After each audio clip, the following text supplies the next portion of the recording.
Vida y muerte son dos caras de la misma moneda, de tal manera que el derecho a vivir implica también el derecho a bien morir. El derecho a morir con dignidad es el derecho a disponer de la vida misma, aceptando que la muerte es un hecho natural que se encuentra ligado a la naturaleza humana.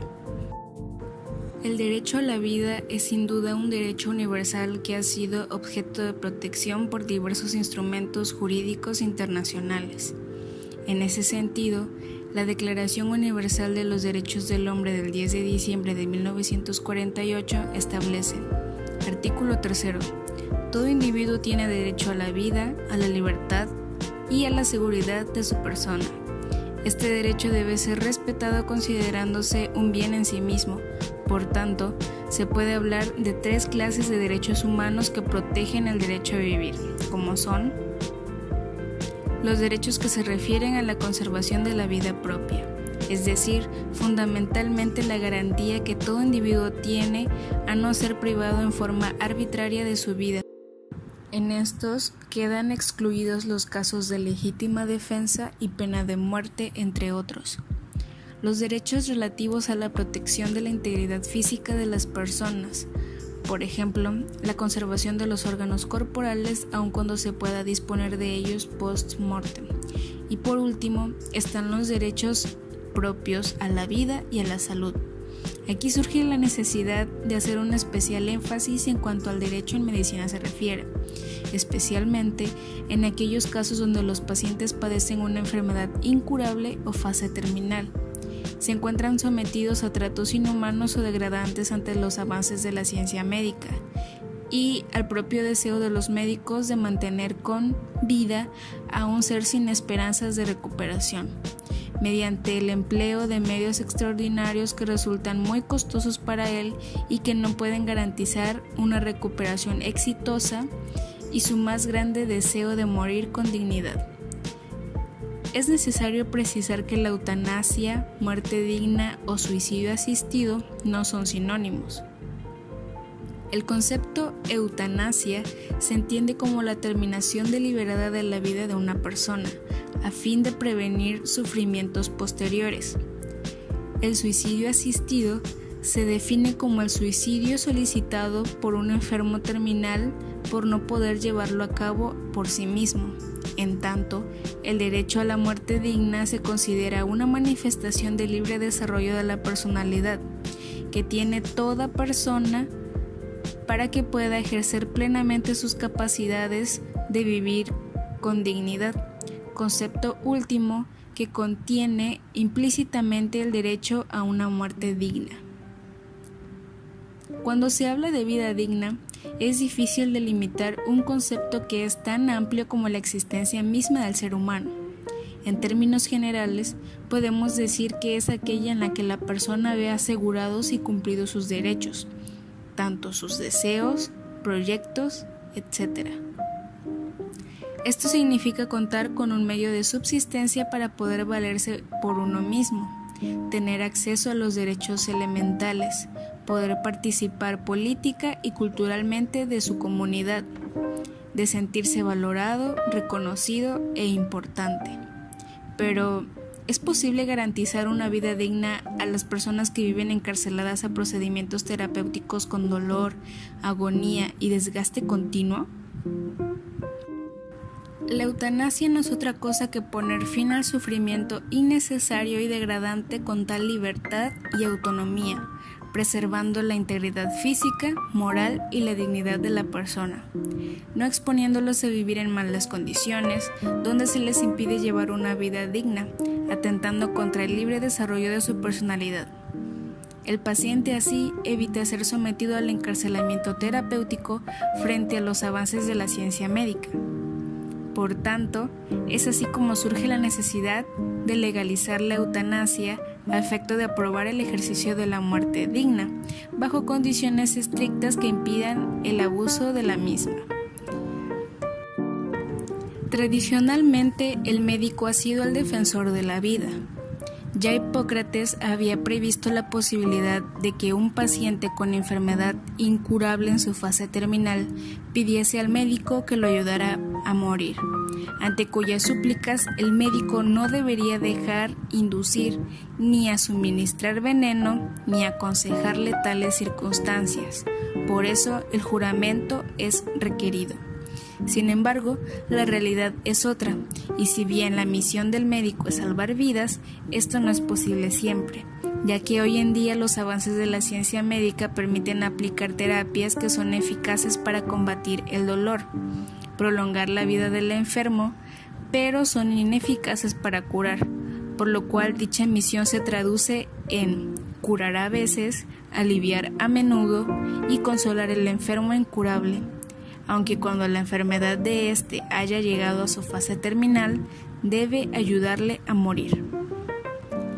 La eutanasia plantea un problema cuando la misma se realiza a la persona que muere, procurándole un bien. Es necesario entonces reflexionar: ¿cuándo la muerte se convierte en un bien para la persona a quien se le aplica la eutanasia? Acertadamente, Bynett Singer dice: cuando el dolor es curable, debe combatirse con la terapéutica, y cuando es incurable, con la eutanasia. Los intensos esfuerzos destinados a mantener la vida han sido estigmatizados en forma muy apropiada con la frase: prolongar la muerte más que alargar la vida. ¿Es correcto prolongar la existencia cuando realmente nos enfrentamos a una falsa imagen de vida? ¿Hasta cuándo está moralmente permitido? ¿Puede considerarse un éxito terapéutico el prolongar durante años la vida de un paciente conectado a un respirador sin posibilidad de recuperación? ¿O es justo que se utilicen los recursos materiales más caros, los recursos humanos más calificados en la atención de un paciente con estado comatoso irreversible, mientras que otros pacientes totalmente recuperables mueren por falta de un trasplante de un órgano vital? Ciertamente no es razonable prolongar la existencia a expensas de mantener un alto grado de sufrimiento.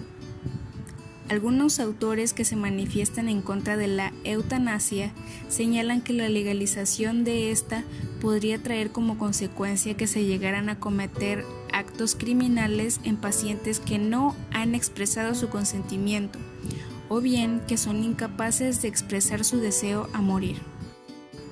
La discusión que llevó a cabo estos cambios legales se inició en 2002, pero en 2005 el Partido de la Revolución Democrática, el PRD, presentó una iniciativa de aplicación federal que buscaba regular los derechos de los enfermos en situación terminal y proponía permitir la eutanasia y el suicidio asistido. Actualmente en México se discute esta iniciativa de ley que se presentó en abril del 2015, otra por supuesto del partido, y la presentó al Congreso de la Unión. En esta se propone despenalizar y regular la eutanasia, pero no se refiere al suicidio médico asistido. Propone despenalizarla con el fundamento en el derecho constitucional a decidir libremente sobre la vida, sustentando en el derecho humano al libre desarrollo de la personalidad, el cual incluye que un individuo pueda elegir el momento de su muerte de acuerdo con su voluntad y proyecto de vida.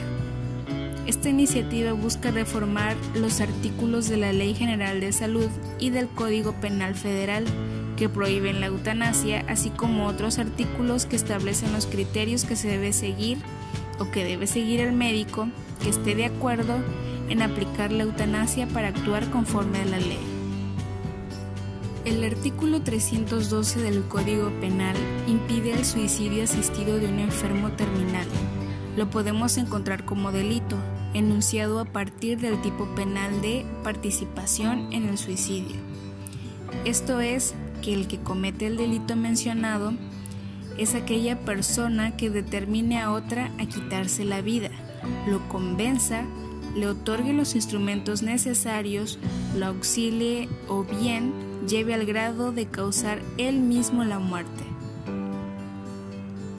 La eutanasia en México es una práctica de los pacientes de escasos recursos. La pobreza, que impide proporcionar un tratamiento adecuado a familiares con enfermedades terminales, lleva a solicitar el alta voluntaria para llevarse a la enferma a morir a su domicilio, para que así pueda tener una muerte digna. Entonces se propone que la eutanasia se entienda como la acción que realiza un médico para causar la muerte de un paciente que ha solicitado esta. Ayuda para poner fin a su sufrimiento. Debe abandonarse la clasificación de eutanasia en activa y pasiva, pues lo que antes se llamaba eutanasia pasiva, ahora corresponde o bien a la ley o bien al rechazo al tratamiento y o soporte vital. Lo mismo sucede con otras clasificaciones, ya sea directa e indirecta, voluntaria, no voluntaria e involuntaria, y las cuales crean confusión. La eutanasia es activa, directa y voluntaria. La vida es un bien cuando en sí misma es digna, y la dignidad humana radica en la libertad del individuo para realizarse, de tal manera que cuando la vida ya no permite el desarrollo de las potencialidades de la existencia humana, se convierte en un medio para la existencia biológica, perdiendo todo su sentido. Recuerdo cómo era vivir, cómo era mi vida. Podía salir, jugar, podía bailar, podía saltar, podía estar con mi familia. La luz hacía parte de nuestras vidas. En el hospital, todo parece gris. Dejé de ver colores.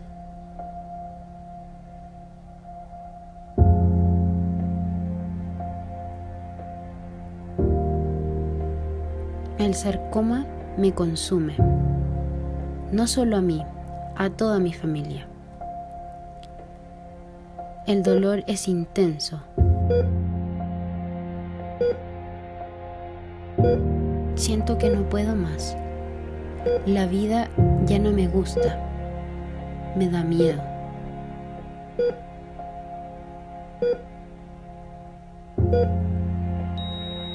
Es como estar muerto, pero en vida.